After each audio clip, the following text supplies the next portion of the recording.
So good morning, Prashantha. Thank you for taking time and joining this interview. Uh, we Good are, morning. Good yeah, morning, we are Krish. talking to, thank you. We are talking to industry leaders from different backgrounds and their overall journey, their views on technology, future of work, and different aspects. Okay.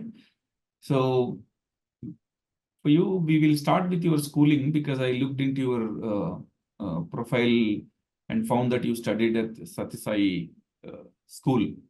And I also had a chance to speak to a few other friends who studied there and you all come with a different value system. And I would like to hear how the schooling and because what teaches you and what kind of values they emphasis on because I see different perspectives from people coming from that background. Okay. So we, in our schooling and even in college, we basically were people staying together in a hostel. And we had people from different backgrounds, people from different parts of the country, sometimes even people from different parts of the world, all staying together in a shared room where we had 10, 15 people. Mm. Now, what that did is it created a sense of being, open to different types of cultures, different personalities, and also different types of, upbringings of people. So whether somebody was from a rich background or from a not so rich background, everyone lived with the same values. Everyone had the same one small cupboard. Everyone had the same set of things. So there wasn't a difference in terms of the strata of society you came from. uh, I think that has helped me a lot in terms of being able to not judge people, to understand people, uh, and try to understand the background from where they have come, because what we see is a persona on the front, but there is a lot more to it than just what we see on, like, say, on this frame. There's just so much more that's there behind the person. So that definitely has helped. Then community living, as they say. So if somebody next to you is unwell, you will probably try to help them out, and that also helps us in different ways of being empathetic to people, which otherwise we may miss out. The third aspect, which has obviously helped a lot, is that in the hostel and even in the college, uh, we had to do everything ourselves. So we didn't have people to clean our rooms. We cleaned our own rooms. We did the maintenance for the hostel. We had people taking part in the kitchen. uh, just a lot of things which, when I look back, it was something we did very naturally, but it has created a very deep sense of valuing different types of people. There's no big differentiation on, this is a PN, or this is somebody from a lower rung of society. They're not as educated, but you sort of understand what it takes to do their type of work as well. And it has, when I look back now, it's definitely helped me be a little bit more uh, leveled, and be able to strike a conversation with people across levels, because especially as you rise, there is this feeling that, oh, he or she is a big person in the organization, should we talk? And when you even go and tell them a hi or a hello, it just makes so much of a difference. So nothing that somebody really taught us, but just the way of living, as they say, that made a difference in terms of how my life has panned out.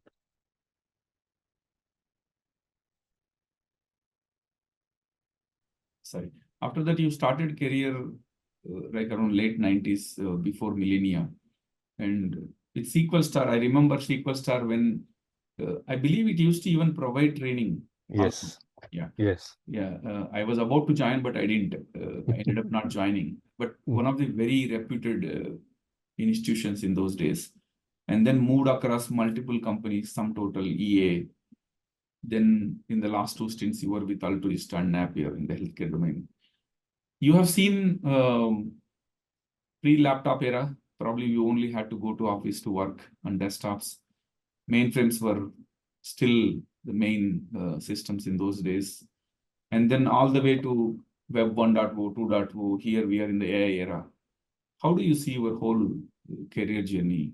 You have to summarize and help us. Summarize, it's a little difficult because there's just so much of a difference. But what I can see is that if your basic concepts of computer science are in good shape, then whether it is a technology A or a technology B, it doesn't matter as much. You need to be adaptable to take things up. Now, luckily for me, I've had very, very good mentors. My managers, leads have. I would think I'm one of those privileged few who has had people who taught me a lot. Right. So whether it was exposing me to new opportunities that were really outside of my comfort zone, or saying that, okay, now there is this new technology or this work we know you have not done, but we think you are capable of doing, so let's give it a shot. Right. So things like I had not worked on Pascal. I did a project on that. I had not done work on Delphi in those days. I did a project on that. I did a project on AS400. I did projects on Lotus Notes and Domino. Right. I did a project on Oracle forms and reports. I did a project on ASP with VC++ and AS400 background backend. Right. So, and when I look at it, we didn't have the Googles, we didn't have all of these Stack Overflows. We didn't have anything. So it was a question of just getting into the dirt, figuring out what to do and do it. And I think my only thing when I look at today's some of the young generation, they keep saying we need training. We never got any training. It was that, okay, one project is done, now take up the next one. And on the job, whether it was, I remember I was asked to do a cross-browser, website, a .com website. I had never seen a Mac in my life in those days, the pre-millennium days. And I land up in US and somebody says, okay, this is a Mac machine. So now get your code working on both Windows. I think it was Windows 95 at that time. Windows 95 or maybe 98 had just come out. And you have to get it working even on a Mac machine. I had never seen a Mac machine until then. Right. And we didn't have so much of cross-browser components, frameworks. So you had to just figure out how it works and get it to work. So adaptability, I would think, has been one of the key things, trying to figure out, what is it that we need to deliver, then understand what concepts you have already had, right.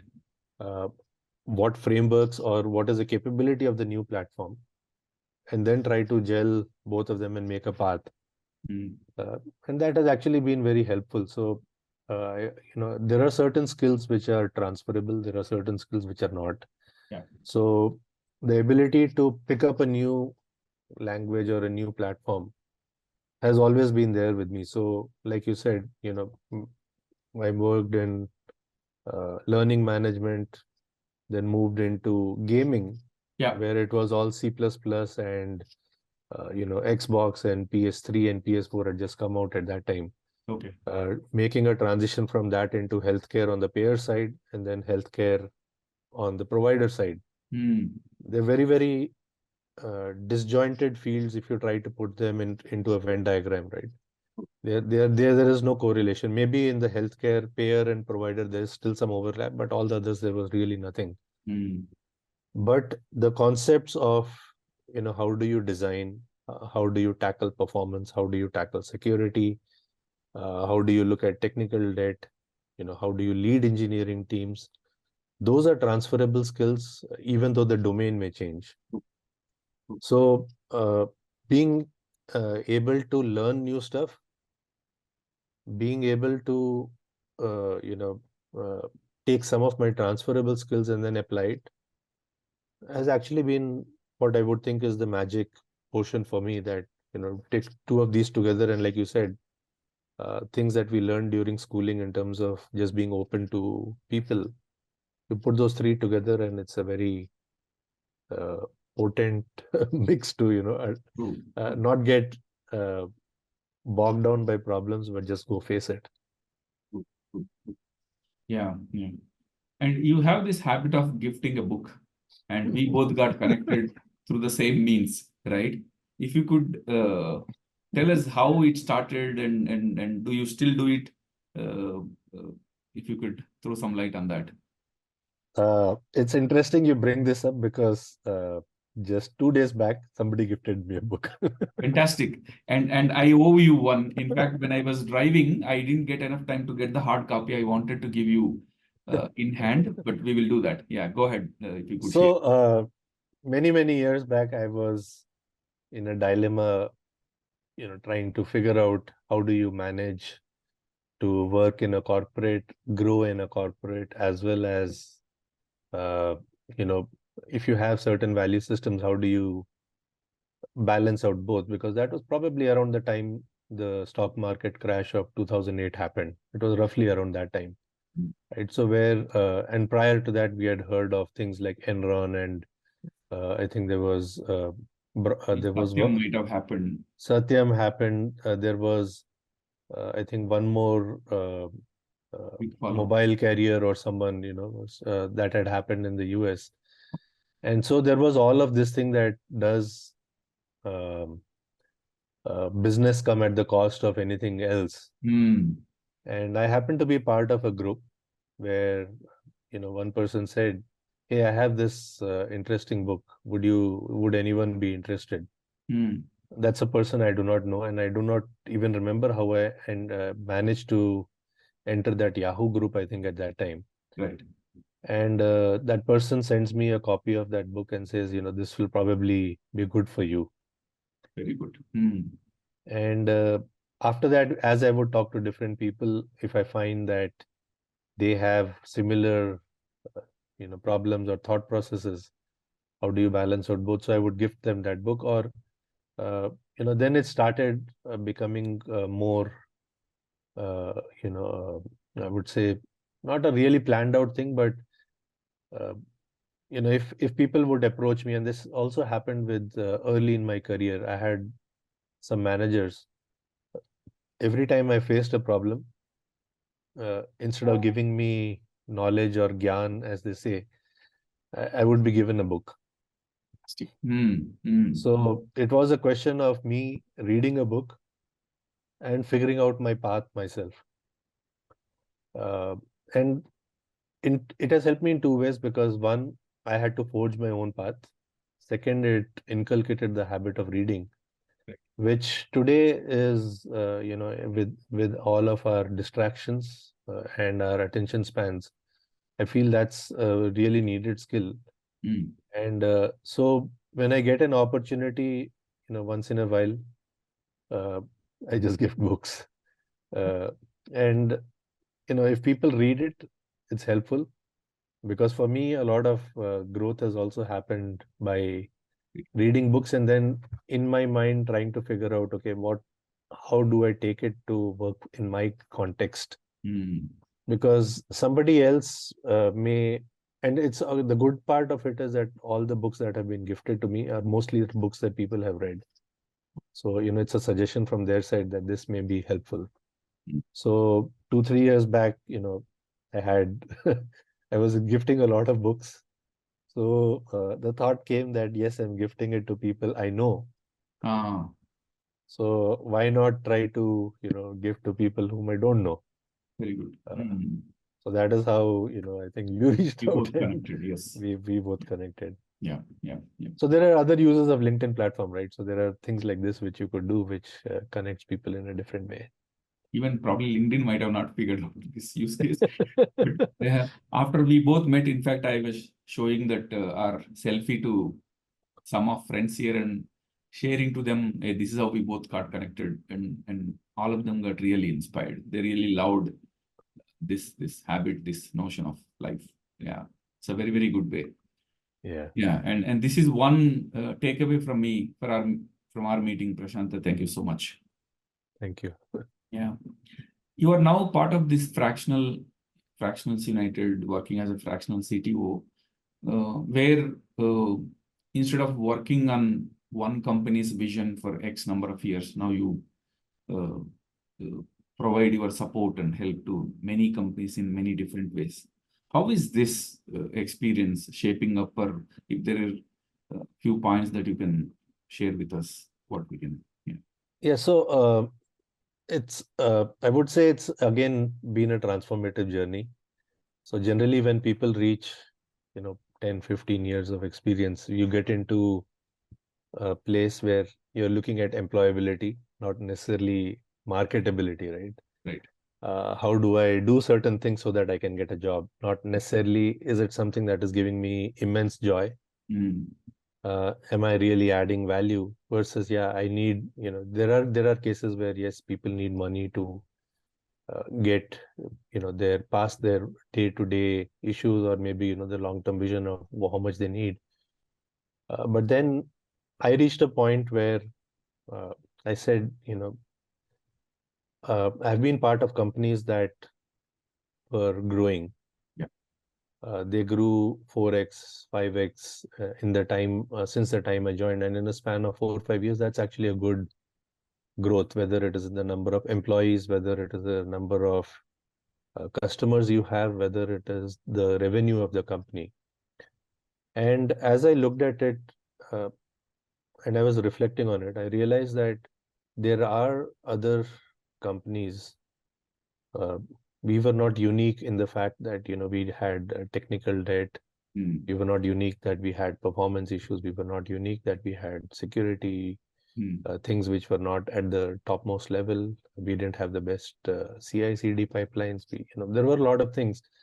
Now, as I look back, I realized that when you are a small company, you really cannot say that I will make the best design. You may make the best design, you may not have any customer.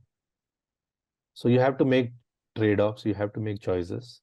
And yes, you have to make choices because you need customers, you need a steady revenue stream. But once you reach, say, 5 or 10 million revenue a year, you have grown past maybe 100 odd people in the company, you start seeing problems coming up, whether it is in terms of how you need to organize your team. You see issues in terms of product now really not scaling up because you have not thought through so many scenarios, or maybe you have thought through, but your performance testing and fixing strategies are not really in place, or you don't have a process to say that at what time are we ready for release. Because when you are small, a customer is, a site is down, probably you will even go and fix code in production to get them up. Right. It's okay when you are really small, you have 1 or 2 customers, maybe 5 customers, but if it continues past that stage, it is going to lead to burnout of the team. So you have to, start taking a step back and change the process you do. So that was my thought process, and started speaking to some of the startup founders and people who had been not just the fresh startup founders, but people who had been in the business for 5, 7, 10 years. And they have an engineering team, or they have, certain people who have grown with the team since they set up maybe 5, 7 years ago. They have not, they know the product, they know the code. And sometimes there is someone who has come from outside who has experienced the pain of trying to tweak a platform to cater to a higher need. Sometimes they're just struggling on their own. Right. So as I spoke to some of these founders, it resonated with them because they said, I have a VP of engineering, or I have a head of engineering, or I have a head of delivery Right. who grew from the engineering ranks. But really, you're telling us these 5 or 6 things in terms of, how have we handled it? And that's not something that our people have been exposed to, or have thought through. And it's not a problem on their side because that exposure is lacking. Right. So what we are trying to do in this fractional space is, unlike where you look for a full-time opportunity and you say, hey, I will be here, and then you try to do things after some time to justify why you need to be employed. Here, sometimes it's a case of you come in, but you work with the leadership, Mm. right? So you're not just a contractor who's coming, given a small project here and there that, okay, fix the performance, but you start working with leadership to help define a strategy for them Mm. and also work with the team. So when you are a consultant, you're not necessarily working with the team of the company you're working with. You may have your own team, or sometimes you just say you give instructions and they are supposed to do it. So here in this case, you're working, but you're also guiding them. But you also realize that the skill level and the value we bring, there is not too much of work for us on a weekly basis or a monthly basis. And sometimes the remuneration also is very expensive Mm. for smaller companies, right? Right. So it's a bridge that allows them to uh, get the expertise and grow without being too tight on what they have to expend on top of what they already have. So this way it allows us to work with multiple companies, and in some ways, what I could do, what I was part of in terms of growth in say 3 companies or 4 companies, if in a shorter span of time I can enable maybe 7 companies to achieve that, which obviously means that you have happier employees because the code is better. Yeah. The revenues have grown. Most likely when you fix a lot of these things, your customers become happy. Yeah. Customers become happy, then you get more revenue, and overall it becomes a win-win situation. So uh, just like when I'm trying to transition into a fractional role, I have a lot of people providing me guidance, in terms of, okay, do you have, A, B, C, and D? Similarly, now that uh, when I look at some of these companies, I feel that it can ease out their pain and the struggle that they go through by leveraging the expertise and not feeling too tight in terms of, okay, what do I do? Because I remember at one time, maybe 5, 6 years back, somebody had approached me. They were a much Mm. smaller company. Uh, they had maybe 5 or 10, maybe they had maybe 15 people. And I was looking at a full-time role at that time. Mm. And they said, hey, we really like you. We want to work with you, but we cannot afford, what you are looking for. So uh, can you come join us, and, we'll give you some equity and, some part of it in money. But when they asked, when I asked them what is their growth plan, they said, we probably will grow from 15 to maybe 20, 25. Mm. And I was leading teams of 200 plus, right? So, and in my mind, it didn't make sense because I felt, what would I do Right. after, maybe a few months of getting their processes in place? I may not have too much of work. Right.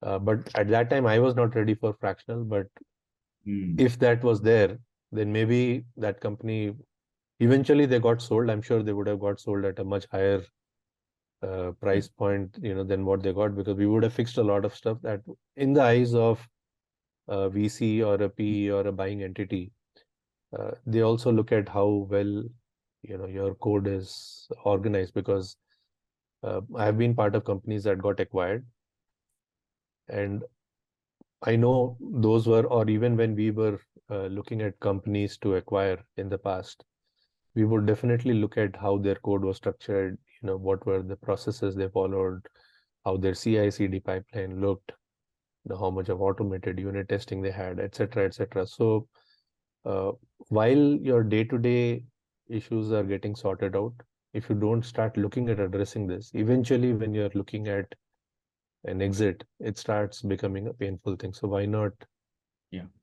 start focusing on that earlier, right? So this fractional United is not only fractional CTO, probably it's Yeah, CTO. it's actually a group of it's a community of people. Mm. Mostly, this has been very prevalent in the US, in the and some part of Europe. Okay. Uh, but like there are people who have been doing fractional work. Earlier, it was just called consultancy. Mm. But I have interacted with people who have been doing this for maybe the last 10, 12, 15 years. Yeah. And so, uh, their concept of how do you identify customers, how do you make, how do you sell your value proposition, Mm. do's and don'ts, gotchas, as they say, right? Be careful of this. They have made it a lot better. Mm. So it's now a question of when I started looking around, I definitely felt the need for it because I also talk to a few founders, and they are people who are from a business background. They don't have a CTO, Mm. right? But and they are outsourcing to a third party to develop some software. And 2 days back, I was talking to someone else, and he said, that they had outsourced to two entities Mm. uh, for whatever reason, one is bad, one is good or bad enough, and they had two entities trying to build their offering. Right. And from an external perspective, yeah, the product works. But when he got in someone from a technical side, they looked at that code and said, hey, the code structure, the database schema is not good. There are Mm. certain things. Why have people even done it this way? It shouldn't have been done.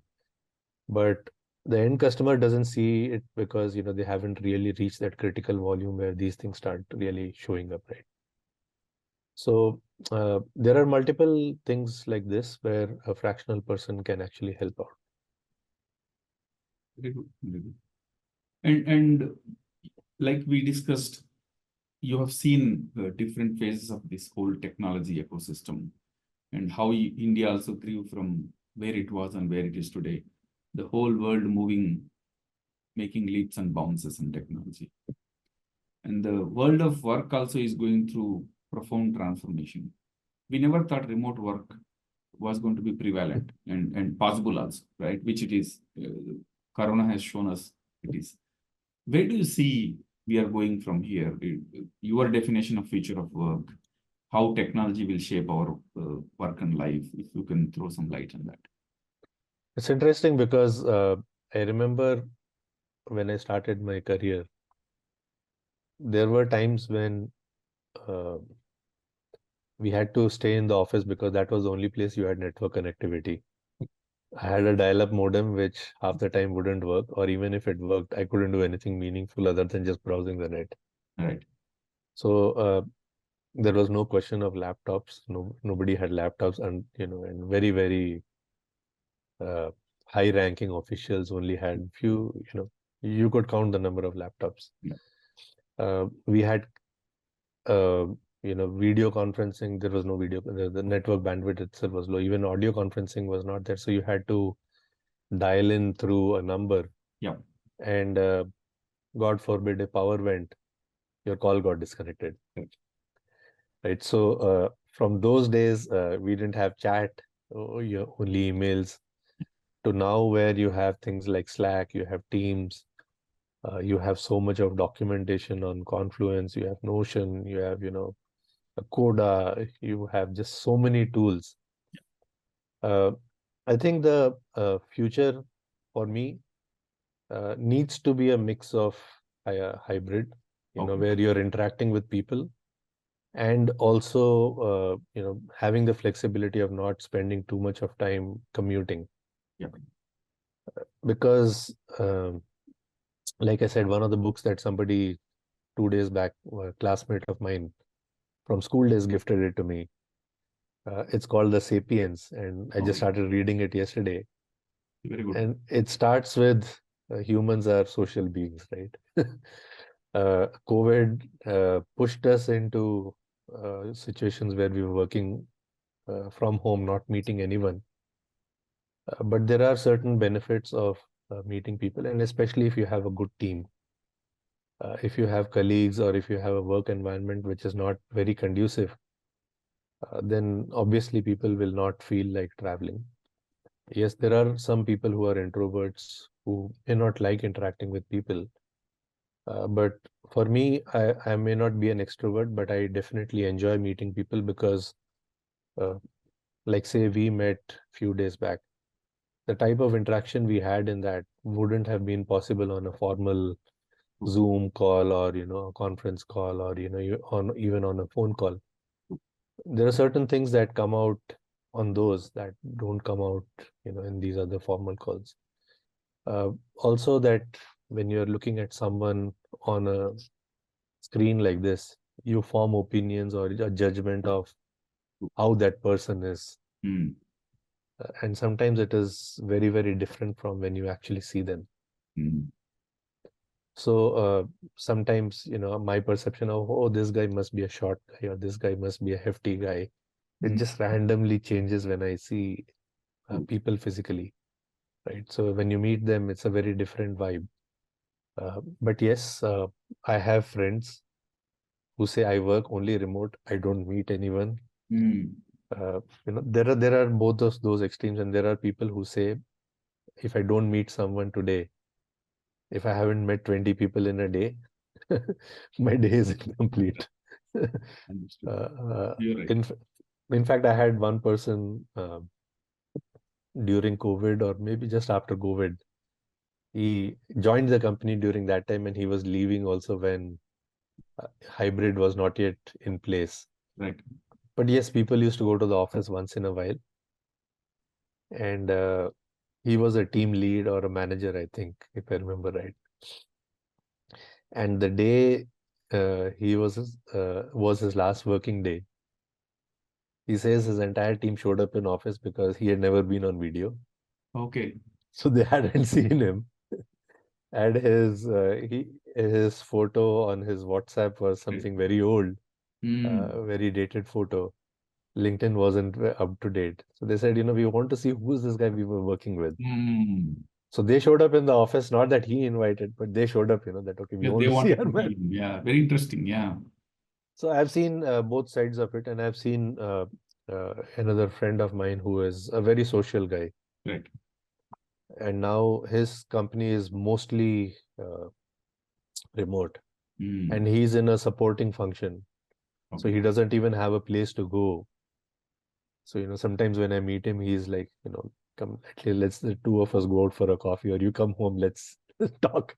Right. Because I'm not really getting anyone to, meet up that way. So, but I think it's a mix of both. You don't need to be there, and I feel that uh, the reason work from home was successful during the initial part of COVID and why companies are pushing for a return to office now is if you look at it, when COVID struck, most likely companies had 70, 80, 90% of the people who had already worked in a physical setting, Yeah. right? So we knew each other. We knew some part of what is the good and bad of each other. We knew the Mm. processes. Yeah. And as the COVID cycle prolonged, we probably are now reverse, where maybe 20, 30% of the people are who are who know the company and 70% are new.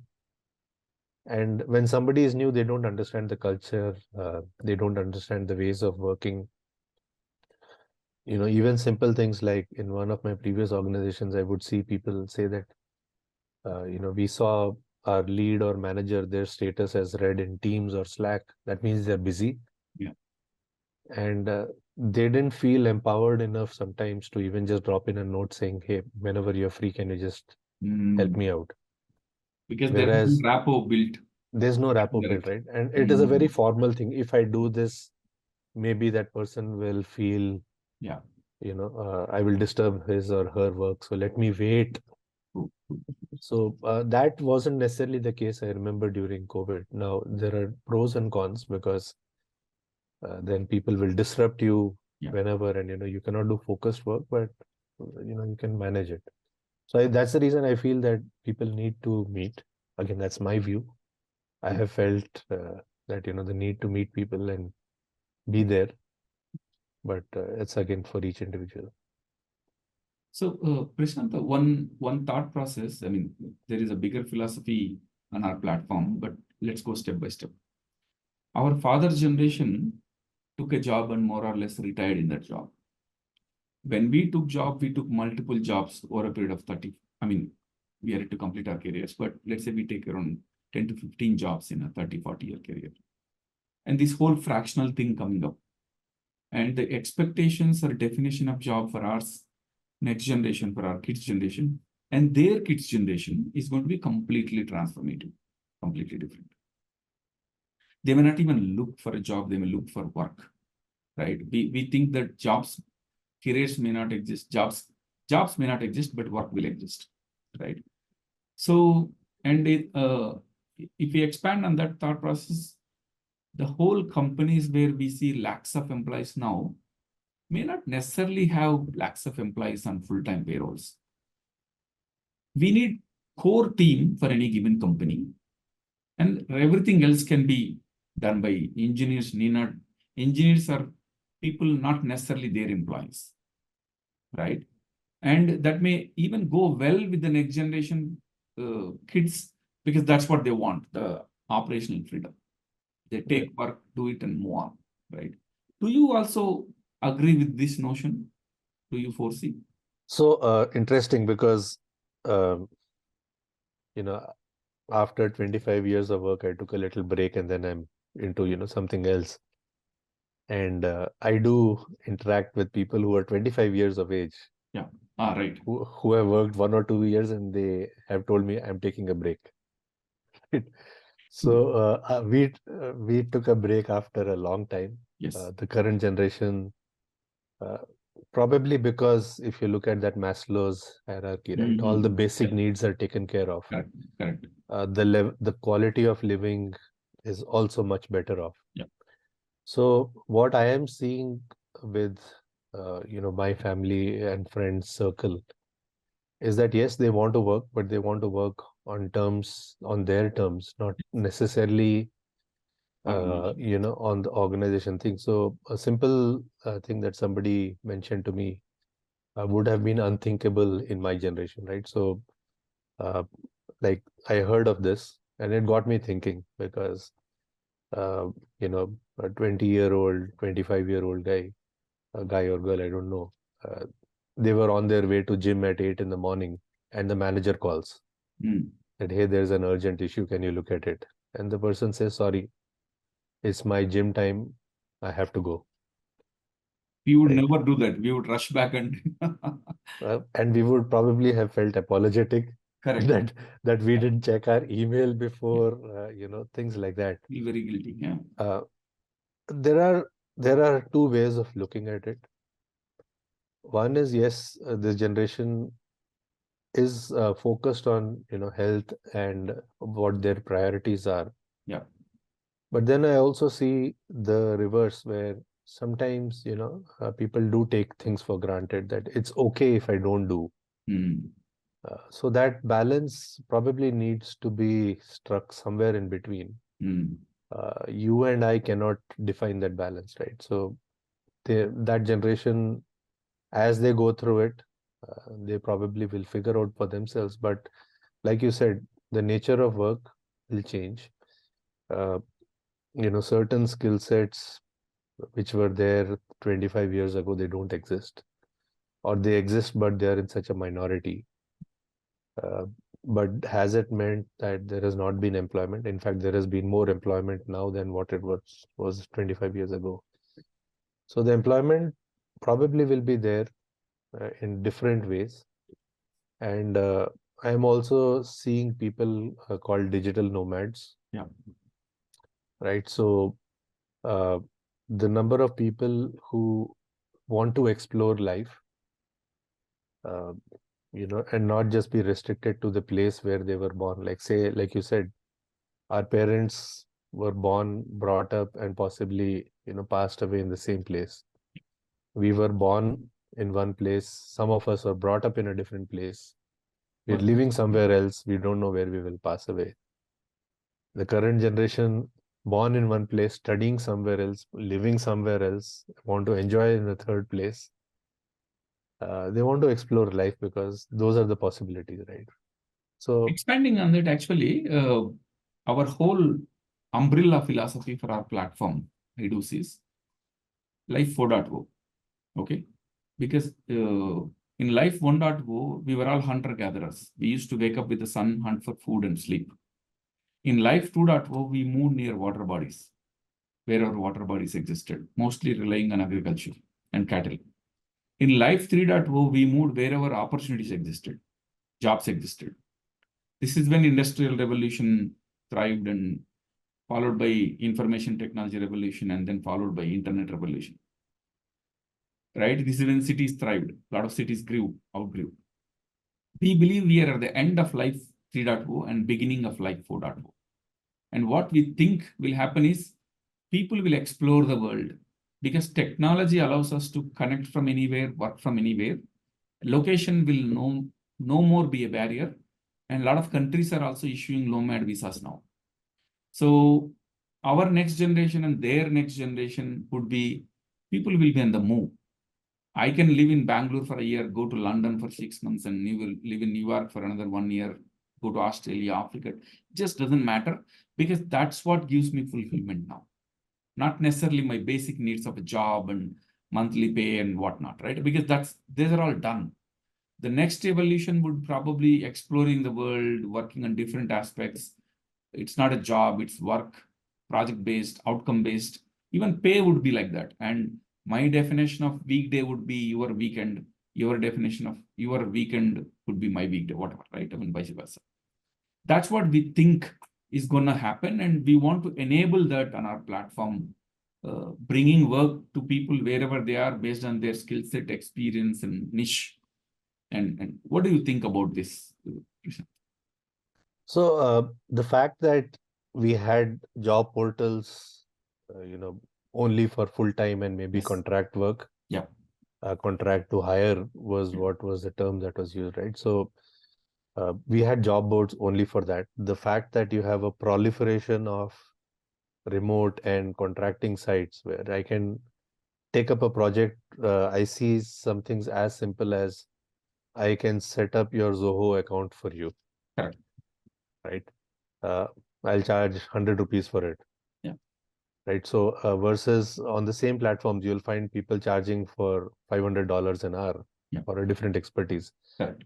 The fact that you have a proliferation of these platforms and so many people registering, I hear of platforms now saying that, hey, for this particular skill set, we already have too many people. Apply after 6 months.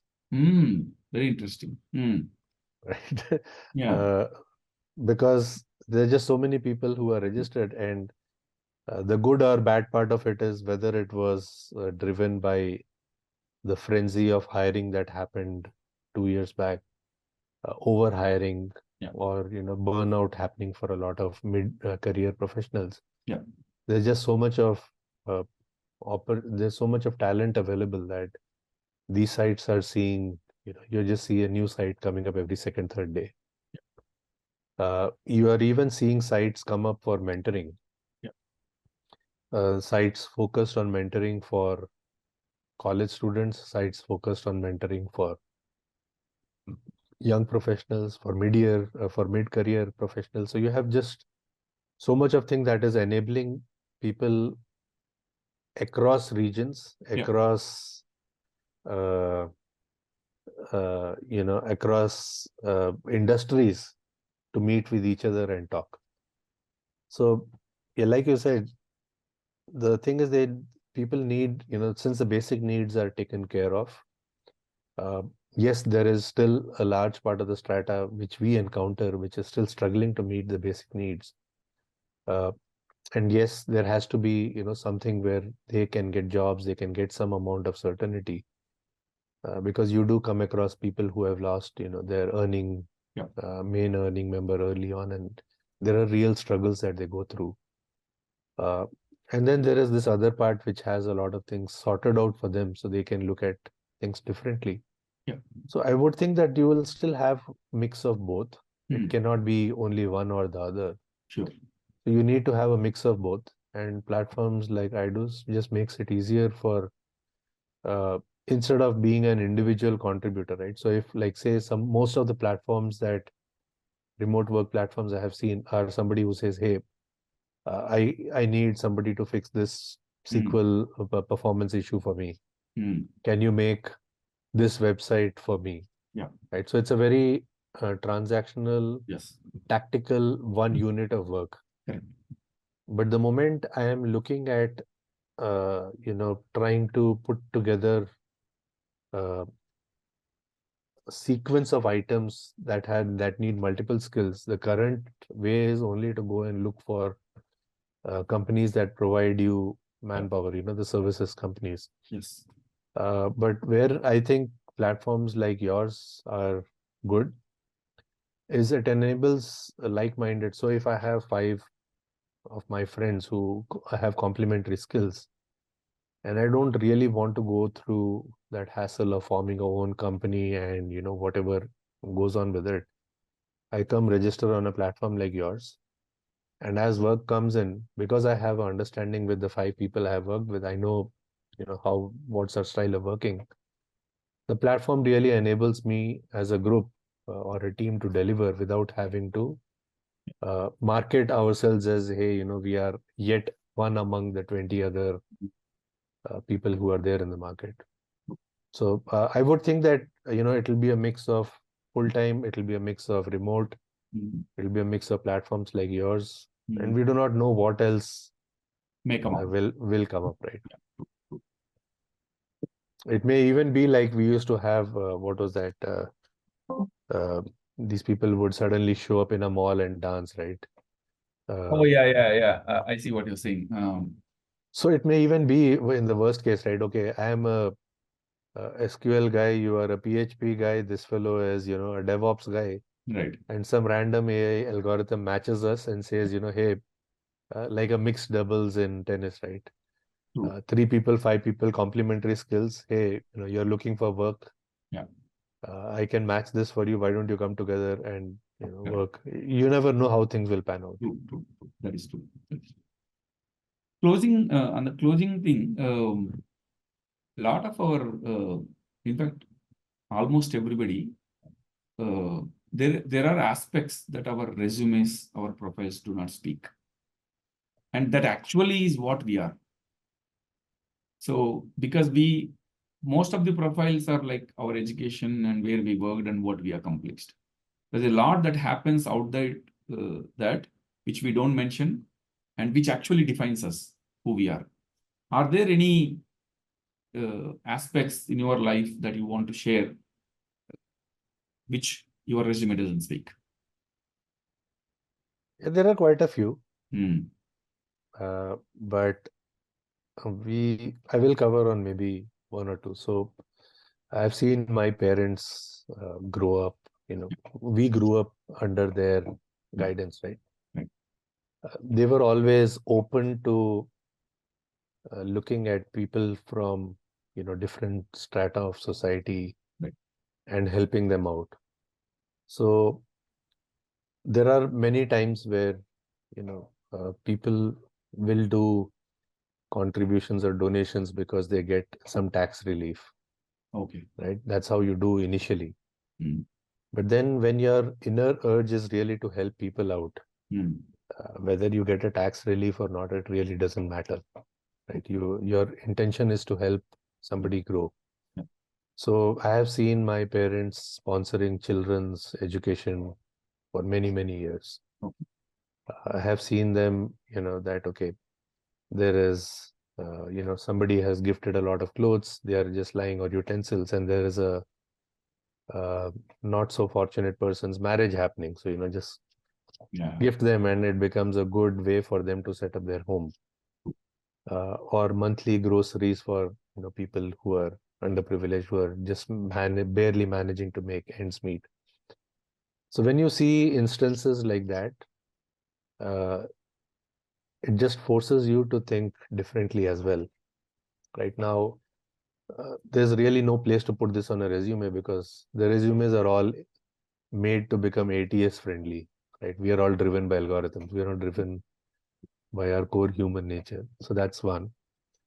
There is another aspect of it which has been close to both me and my wife, which is we run, a program called Bal Vikas, Sri Sathya Sai Bal Vikas, again inspired by, our guru, where when we grew up, we were mostly in joint families. You had elders, you had aunts, grandparents who would tell us about, the Indian culture, who would tell us about the value systems, to do, how to behave, how to do certain things. But as the nuclear families have started proliferating, and sometimes now you also see single parents, uh, even in nuclear families, you see both the parents working. So there's really that gap where children don't get the value system of what India is, right? How did India survive through, if you look at Greeks, you look at Egyptians, you look at, all these civilizations, correct. all these civilizations, they came and went. Yeah. But the Indian one is one that has survived. There's probably some reason to why it survived. We do not know. Yeah. But yes, there were certain aspects of it. And when we talk to today's parents, they themselves are not aware of a lot of these things. Right? So if you ask, how many chapters in a Ramayana or how many verses in a Mahabharata, I'm pretty sure a large number of Hindus will not know. Right? Now, it's not necessary that you know the number of verses or the number of chapters, right? But it's about what was the teaching from that and how can I put it in my life. So when you look at creating a value-based system for youngsters, it can have an impact in a very different way. So, for example, there was a time when we were talking about the value of truth.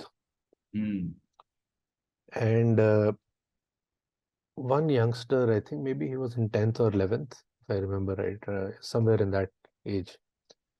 He says, the next class he comes and he's talking to us, and actually his mom calls us one day and says, this guy came back from school and he said he had a, friction with his best friend.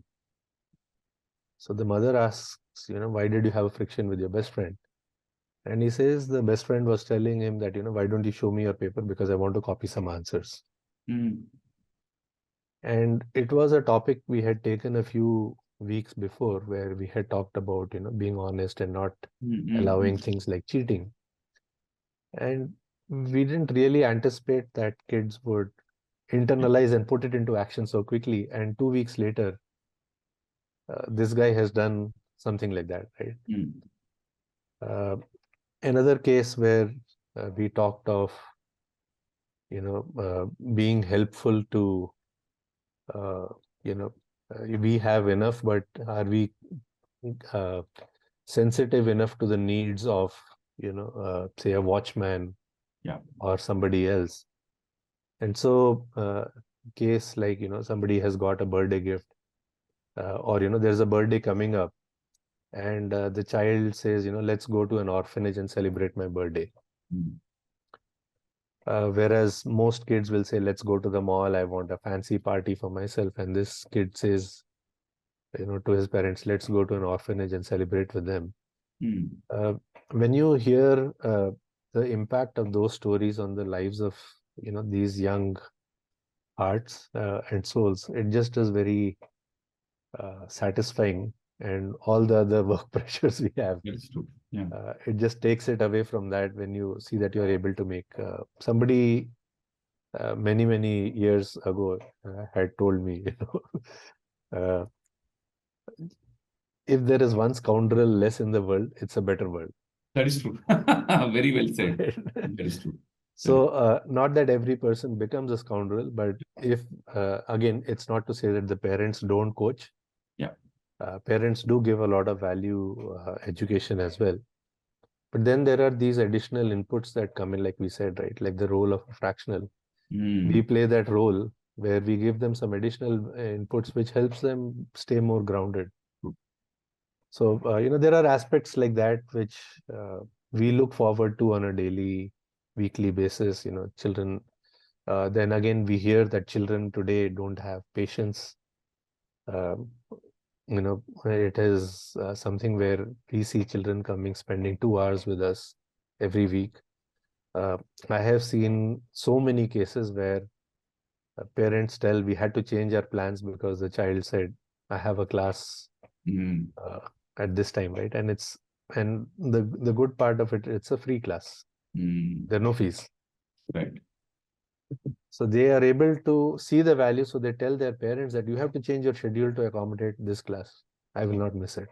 Very good. So when you hear that, it gives you more motivation to try out. Now, obviously, somewhere in my LinkedIn resume, it'll be that I'm a co-facilitator for this with my wife, but Oh, it is somewhere much lower down, right? Because LinkedIn is still a professional platform and people are looking at work and work-related things. true. So Thank you so much, Prashantha. This was great conversation, and we look forward to talking to one more time in the future. Thank you. sure.